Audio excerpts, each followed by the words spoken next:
జనసేన ఆవిర్భావ సభలో పవన్ కళ్యాణ్ గారు హిందీ పైన అంటే తమిళనాడులో హిందీకి వ్యతిరేకంగా పోరాటం చేస్తున్నారు కదా, వాటిపైన చేసిన కామెంట్స్ ఇప్పుడు అక్కడ తమిళ వాళ్ళకి ఆగ్రహ వేశాలకు గురయ్యారు సార్. అక్కడ డిఎంకే వాళ్ళు కానివ్వండి, లేకుంటే ప్రకాష్ రాజ్ గారు కానివ్వండి, వీళ్ళందరూ కూడా తీవ్ర స్థాయిలో పవన్ కళ్యాణ్ గారి పైన విమర్శలు అయితే చేస్తున్నారు. ఈవెన్ ఇంకోటి న్యూస్ ఏంటంటే సార్, మెగా హీరోల సినిమాలు తమిళనాడులో బ్యాన్ చేసే అవకాశం ఉందని కూడా అక్కడ నుంచి అయితే కొన్ని రిపోర్ట్స్ అయితే వస్తున్నాయి సార్. మరి ఏం జరిగే అవకాశం ఉంది, మరి ఇష్యూ జరుగుతుంది కదా, దీన్ని ఏ విధంగా చూడొచ్చు అంటారు? మరి ఇదేమన్నా ఇండస్ట్రీ వైపు మళ్ళొచ్చు అంటారు, అంటే తమిళ ఇండస్ట్రీ వర్సెస్ తెలుగు ఇండస్ట్రీ అలా వెళ్ళే ఛాన్స్ ఏమన్నా ఉందా సార్? మీరేం చెప్తారు? మొన్న పవన్ కళ్యాణ్ అక్కడ మన పిఠాపురంలో 12వ జనసేన ఆవిర్భావ దినోత్సవాన్ని ఉపయోగించుకొని జైకేతనం సభలో ఆయన మాట్లాడింది ఇప్పుడు కాంట్రవర్సీ అయింది. ప్రధానంగా హిందీ భాష ఇంపోజిషన్ మీద ఆయన వ్యాఖ్యలు తమిళనాడులో ఒక మంటల్ని రగిలించాయని చెప్పొచ్చు. నిజానికి పవన్ కళ్యాణ్ జనసేన 11 ఏళ్లుగా జనసేన పార్టీ ప్రయాణం ఏంటి, తాము ఎలా స్టార్ట్ అయ్యాము, ఎలా ఇదయ్యాము అది ఎక్కువ చెప్పలేదు. అట్లాగే ఆంధ్రప్రదేశ్ ప్రజల సమస్యలేంటి, తమ ప్రభుత్వం ఇప్పటివరకు ఏం చేసింది, ఏం చేయబోతుంది, ఎక్కడ ఫెయిల్ అయినాము, ఈ విషయాలేమీ ఆయన మాట్లాడలేదు. ఆయన మాట్లాడకుండా ప్రధానంగా ఆయన వ్యక్తిగత జర్నీ మాట్లాడాడు. దాంతోపాటు నేషనల్ ఇష్యూస్ ఎక్కువ మాట్లాడాడు. తనని తాను సనాతనవాదిగా ఫోకస్ చేసుకోవడం, బీజేపీ వ్యక్తిలాగా మాట్లాడాడు అనేది ఆయన మీద ప్రధాన విమర్శ.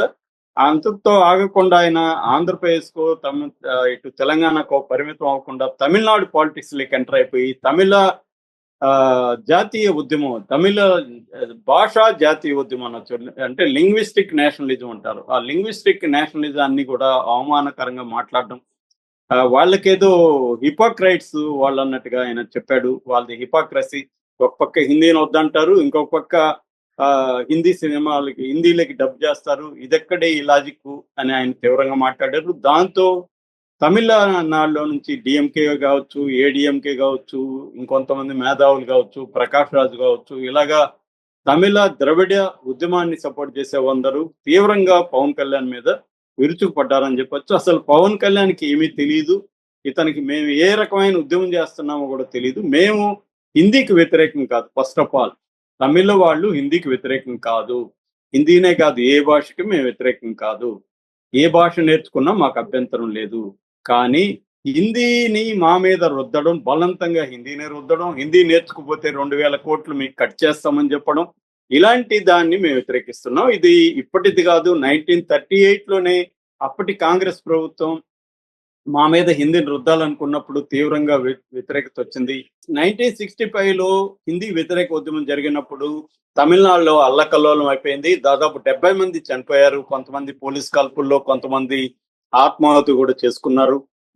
దాని తర్వాత 1967 ఎన్నికల్లో డిఎంకే అధికారంలోకి వచ్చి 68లో 2 లాంగ్వేజ్ ఫార్ములా తీసుకొచ్చింది. అంటే తమిళ్ కంపల్సరీ, ఇంగ్లీషు నేర్చుకోవాలి. అది government schools, government aided schools లో. ప్రైవేట్ స్కూళ్ళల్లో వాళ్ళ ఇష్టం ఏదైనా నేర్చుకోవచ్చు. అది తమిళనాడులో 68 నుంచి ఇదే పాలసీ ఉంది. ఈ మధ్య ఏం చేస్తున్నారంటే 3 లాంగ్వేజ్ ఫార్ములా అని తీసుకొచ్చారు. నిజానికి తమిళ వాళ్ళు వ్యతిరేకించకపోతే హిందీ బలవంతంగా సౌత్ ఇండియా మీద రుద్దేవాళ్ళు సెంట్రల్ గవర్నమెంట్. కానీ తమిళ వాళ్ళు గట్టిగా వ్యతిరేకించడం ద్వారా హిందీ కంపల్సరీ కాదు, 3 లాంగ్వేజ్లు మాత్రం కంపల్సరీ. ఏదేమైనా ఒక మదర్ టంగ్, ఇంగ్లీషు, ఇంకేదైనా ఇండియన్ లాంగ్వేజ్ నేర్చుకోవచ్చు అనేది పెట్టింది సెంట్రల్ గవర్నమెంట్ న్యూ ఎడ్యుకేషన్ పాలసీలో భాగంగా 2020. సో ఇప్పుడు ఎందుకు వీళ్ళు వ్యతిరేకిస్తున్నారంటే కేంద్ర ప్రభుత్వం లో చాలా మంది, బీజేపీలో చాలా మంది హిందీని కంపల్సరీగా నేర్చుకోవాలి, లేకపోతే మేము 2,000 కోట్లు మీకు డబ్బులు ఇవ్వము, ఇలాగంతా మాట్లాడుతుంటే తమిళనాడులో వ్యతిరేకత వచ్చింది. హిందీనే మీరు కంపల్సరీగా ఎందుకు నేర్చుకోవాలి? 3 లాంగ్వేజ్ ఫార్ములా సౌత్ ఇండియాకే వర్తిస్తుందా? నార్త్ ఇండియాలో కూడా మీరు 3 లాంగ్వేజెస్ ఏం నేర్చుకుంటున్నారు? ఏదైనా సౌత్ ఇండియా భాష నేర్చుకుంటున్నారా? తమిళ్ కానీ, తెలుగు కానీ, మలయాళం కానీ, కన్నడ కానీ, ఏదన్నా సౌత్ ఇండియా భాష బాంబేలోనో, లేకపోతే మహారాష్ట్ర, ఉత్తరప్రదేశ్, బీహార్లలో తమిళ ఎవరికన్నా వచ్చా, తెలుగు వచ్చా? ఇవేమి రావు కదా, మీరెందుకు మీ హిందీని మా మీద రుద్దుతున్నారు అనేది వీళ్ళు ప్రశ్నిస్తున్నారు.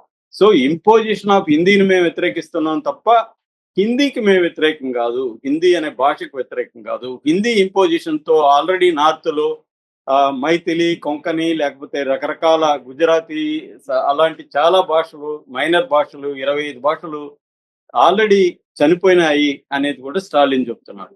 సో ఈ నేపథ్యంలో పవన్ కళ్యాణ్ తెలిసి తెలియక హిందీ డబ్బింగ్ లో ఎందుకు చేస్తారంటే వాళ్ళు హిందీ డబ్బింగ్ వ్యతిరేకం కాదు, కమర్షియలైజేషన్ ఆఫ్ హిందీకి వ్యతిరేకం కాదు. బీహార్ వాళ్ళు తమిళనాడుకు వచ్చి హిందీలో మాట్లాడుతుంటే వీళ్ళేం కొట్టట్లేదు, తిట్టట్లేదు వాళ్ళని.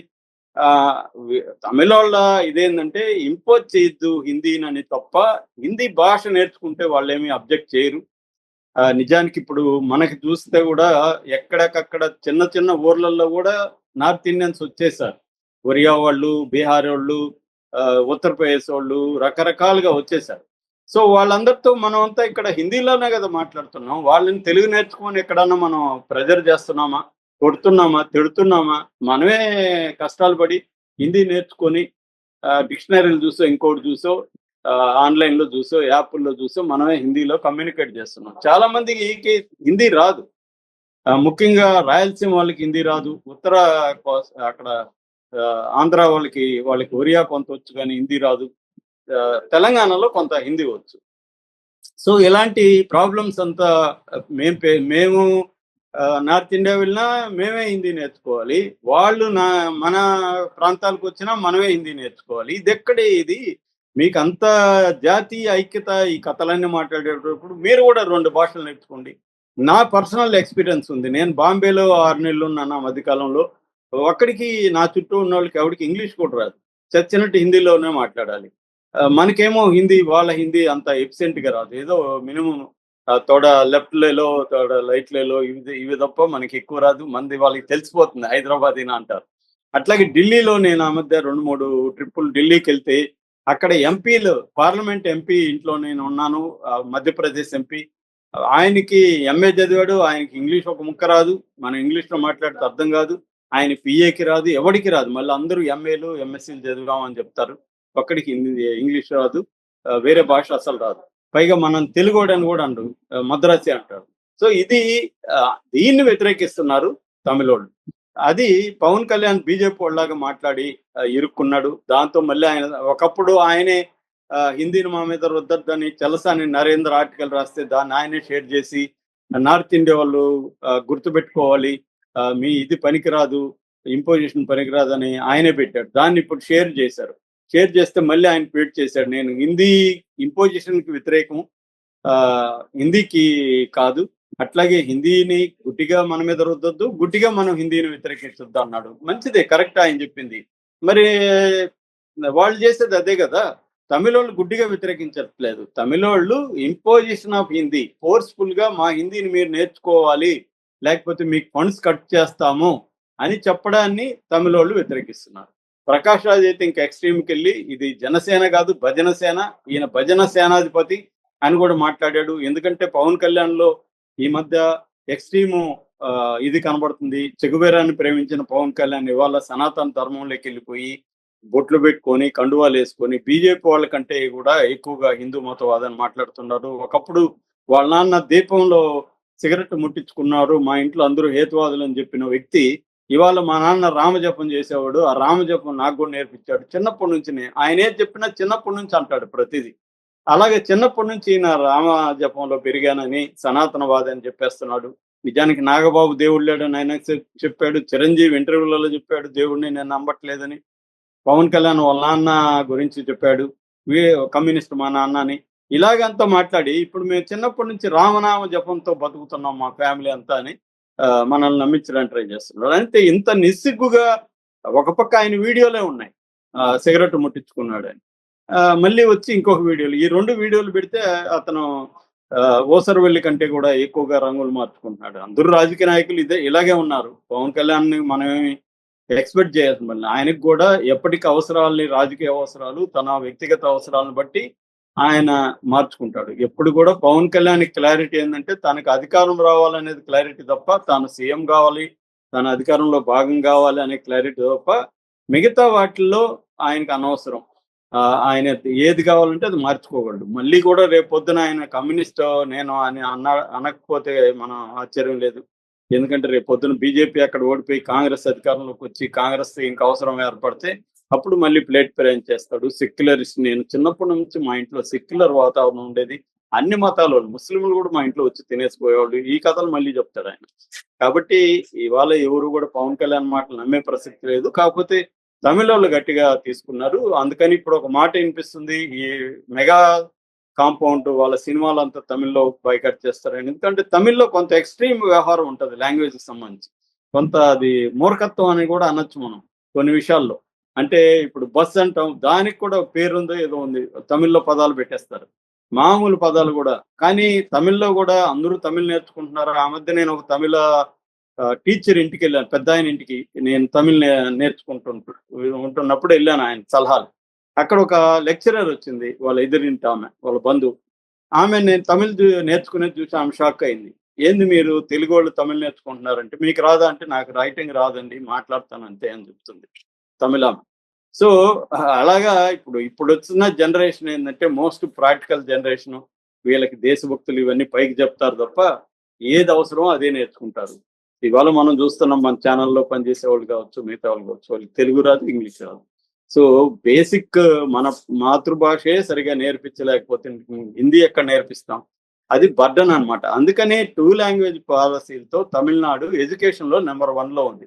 అనవసరంగా పిల్లల మీద హిందీ నేర్చుకొని బర్డన్ పెట్టడం కరెక్ట్ కాదు. వాళ్ళు వాలంటరీగా నేర్చుకుంటే ఓకే, కానీ పిల్లలకి ఏది అవసరమో, ఇవాళ ఇంగ్లీష్ అయితే కంపల్సరీ.